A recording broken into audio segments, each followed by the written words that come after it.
ni Hubert all about sa iyang kagustuhan niya matug Thailand kay na dito yung mga higala, yung mga friends, mga kababata. Especially na iyahang papa dito. Oh, wa siya kibaw ha, wa siya kibaw. Oh. Nga mo ti panghitabo ang tumong niya pag-adto kay makatrabaho, makakuan kaning makatabang sa family. Sus ni na may mga surprise ba nga na kuan ganing nasugatan si Hubert. May natong surprise pa doon, nga maibawaan niya pa doon nga. Kami na talk about Ay. love life niya. Kasi Oo. iyahang personal, ay noon, dako pang part sa iyahang life, kay syempre iyang amahan.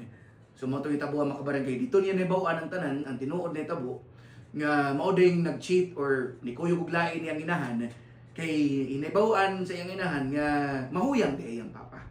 No? Kanagining gay, o nga dito, niya laing nasod, niya sa Thailand para may mo naging trans.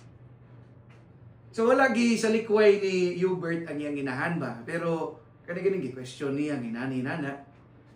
Well, nindot ang kuan, nindot ang gingon siyang inahan pod nga wala na tay mahimo kay naitabo naman.